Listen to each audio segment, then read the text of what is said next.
ആ താലി ഇങ്ങോട്ടടിക്ക്.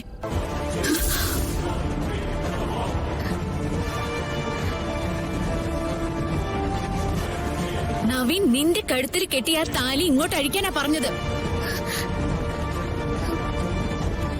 പറഞ്ഞത് കേട്ടില്ലേടി? മോളെ മോളെ അവളൊന്ന് പോട്ടെ, അല്ലെങ്കിൽ നവീൻ ഉണർന്നാലോ?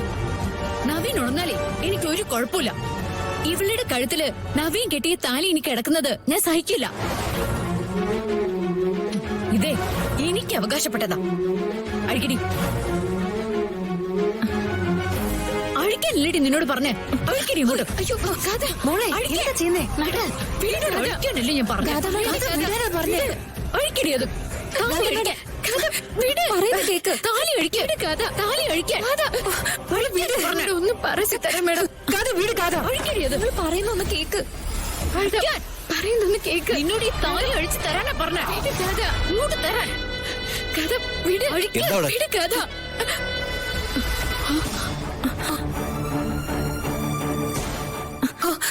നവീൻ, ഗാഥ മേഡം, നവീൻ വരുന്നുണ്ടെന്ന് തോന്നേ.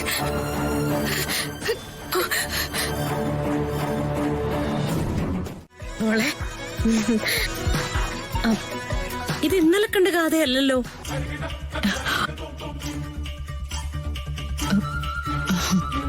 ഇന്നലെ പൂജയുടെ വിളക്ക് കത്തിച്ചപ്പോ ആ വിളക്കിന്റെ കൂട്ടത്തിൽ ഒരെണ്ണം മോളുടെ മുഖം കണ്ടപ്പോ എനിക്ക് തോന്നിയത്. എന്നിട്ട് ഇപ്പൊ എന്താ മോള് വല്ലാതിരിക്കുന്നേ?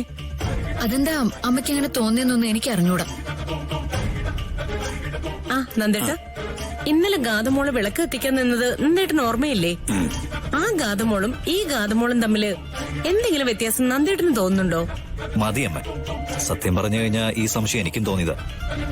പിന്നെ ഞാൻ ചോദിക്കാറുന്നത് ഗാഥയ്ക്ക് പിണക്കായാലൊന്നും വിചാരിച്ചിട്ടാ. ഒന്ന് പോയേ നവീൻ, ഞാൻ എന്തിനാ പിണങ്ങുന്നേ? അങ്ങനെ ചെറിയ ചെറിയ കാര്യങ്ങൾക്ക് പിണങ്ങേണ്ട കാര്യമുണ്ടോ? എനിക്ക് ഇതൊക്കെ കേൾക്കുമ്പോഴാ. അമ്മേ, കാര്യം എന്തായാലും പുരോഗതി ഉണ്ടേ. പഴയതുപോലെ ആയിരുന്നെങ്കിൽ ഇപ്പൊ ഗാഥ പൊട്ടിത്തെറിച്ചാണ്. അങ്ങനെ ഇപ്പൊ പൊട്ടിത്തെറിക്കാനേ ഞാൻ ഉദ്ദേശിക്കുന്നില്ല. ഞാൻ എപ്പോ പൊട്ടിത്തെറിക്കണമെന്ന് ഞാൻ തീരുമാനിച്ചോളാം, കേട്ടോ? വാ മക്കളെ. അമ്മയും മോളും കൂടി വീണ്ടും ചതി കാണിച്ചു അല്ലേ? ചതിക്കാനോ? അച്ഛൻ എന്താ ഉദ്ദേശിക്കുന്നേ? എന്റെ മുമ്പിൽ നാടകം കളിക്കണ്ട. പറയാനുള്ളത് നിന്റെ മമ്മിയോട് ഞാൻ പറഞ്ഞോളാം. ഗാഥ, നവീൻ ഇതാ വരുന്നു.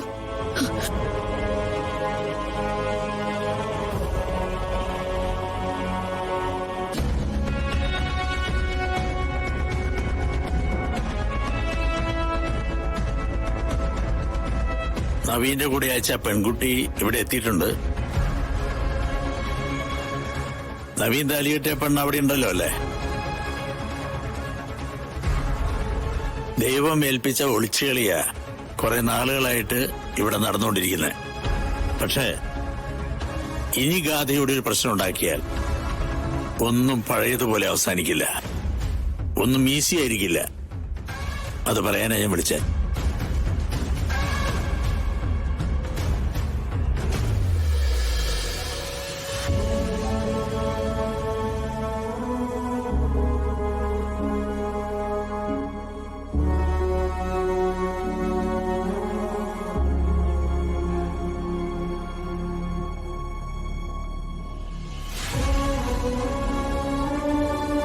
അമ്മേ,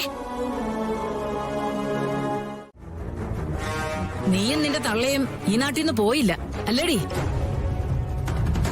അവളെന്തിനാ ഈ നാട്ടിൽ നിന്ന് പോകുന്നേ?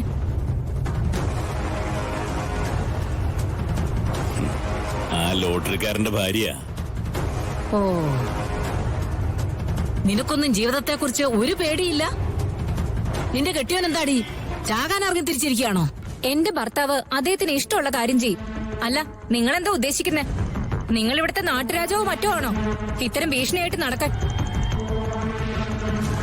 സത്യവതി മാഡം ആരാണെന്ന് നിനക്ക് മനസ്സിലായിട്ടില്ല? എനിക്ക് മനസ്സിലായിട്ടുണ്ട്. പണത്തിന് വേണ്ടി സ്വന്തം അനുജനെ പോലും ചതിക്കാൻ മടിയില്ലാത്തൊരാള്, ചിരിച്ചുകൊണ്ട് കഴുത്തിറക്കുന്ന ഒരു രാക്ഷസി, സഹോദരൻ സഹോദരി ബന്ധത്തിന് തന്നെ മാനക്കേടായ ഒരാൾ. അതിനപ്പുറത്തേക്ക് എന്തേലുണ്ടോ മൂർത്തി സാറേ? നീ എന്റെ അനിയന്റെ ചോര തന്നെയാ. അതിന്റെ സകല ചങ്കൂറ്റവും നിന്റെ വാക്കുകളിലുണ്ട്. ഉണ്ടാവും മേഡം. എന്റെ അച്ഛന്റെ ചങ്കൂറ്റും ധൈര്യമൊക്കെ എനിക്കുണ്ടാവും. ആ പേരിന്റെ ബന്ധത്തിൽ തന്നെയാ, അനിയൻ കുഞ്ഞിന്റെ മകളെന്ന ധൈര്യത്തിൽ തന്നെയാ ഇവിടെ ഞാൻ കാലുറപ്പിച്ച് നിൽക്കുന്ന. ഇത്രയും ദിവസം നീ ഇവിടെ ഉണ്ടായിരുന്നു എന്ന് പറഞ്ഞാൽ നിന്നെ അവസാനിപ്പിക്കാൻ സത്യവതി തീരുമാനിച്ചില്ല എന്നാണ് അതിന്റെ അർത്ഥം. പക്ഷേ ഇനി നീ ഇവിടെ ഉണ്ടായാൽ സത്യവതി അത് പൊറുക്കില്ല. തിരിച്ചു ചെന്നിട്ട് അമ്മയുമായിട്ട് നല്ലോണം ആലോചിച്ചിട്ട് ഇന്ന് തന്നെ നാട് വിട്ടോണം. ഇല്ലെങ്കിലോ എന്റെ കൃഷ്ണേ, ഇവരൊക്കെ ഈ പറച്ചിലും പേടിപ്പിക്കലും മാത്രമേ ഉള്ളൂ. നമ്മളെന്താ ഇവരെന്തെങ്കിലും ചെയ്താൽ മിണ്ടാതിരിക്കണോ? ഇങ്ങോട്ട് കിട്ടിയാ അങ്ങോട്ടും കൊടുത്തിരിക്കണം. ഇത്തരക്കാര് തരുന്ന ധൈര്യത്തിന്റെ പേരില് വെറുതെ അങ്ങ് ഏറ്റുമുട്ടാനൊന്നും നിക്കണ്ട മോളെ. ഞാൻ പറഞ്ഞത് കേട്ടല്ലോ. ഇന്ന് രാത്രി തന്നെ നിന്റെ അമ്മയും കൂട്ടി നാട്ടിന്ന് പോയില്ലെങ്കിൽ കുടുംബത്തിനകത്തിട്ട് പെട്രോൾ ഒഴിച്ച് തീയിടുക എല്ലാത്തിനും കൂടി. സത്യവതി ഒരു തീരുമാനമെടുത്താല് അതിന് മാറ്റമൊന്നും ഉണ്ടാവില്ല. എനിക്കറിയാം. എന്നാലേ കേട്ടോ, നിങ്ങളുടെ ഭീഷണിയുടെ പേരില് ഈ നാട് വിടാൻ ഞാനോ എന്റെ അമ്മയോ ഗോപാലമാമനോ ഉദ്ദേശിച്ചിട്ടേയില്ല. എന്തോ വലിയ യുദ്ധം ജയിച്ചതുപോലെ വീരവാദം മുഴക്കിക്കൊണ്ട് എന്റെ മുന്നിൽ വന്ന് നിൽക്കുന്നുണ്ടല്ലോ. നിങ്ങൾ ആരെന്നാ കരുതിയിരിക്കുന്നേ? എടീ, സത്യവതി മേഡത്തിനോട് ഒന്ന് മിണ്ടാതിരിക്കണോ? വിശ്വാസവഞ്ചന കാണിച്ച് എന്റെ അച്ഛന്റെ കൂടെ നടന്നിട്ട് ഒരു ഉളുപ്പുമില്ലാതെ എന്റെ അച്ഛനെ ചതിച്ച തനിക്ക് സംസാരിക്കാൻ എന്താ യോഗ്യത?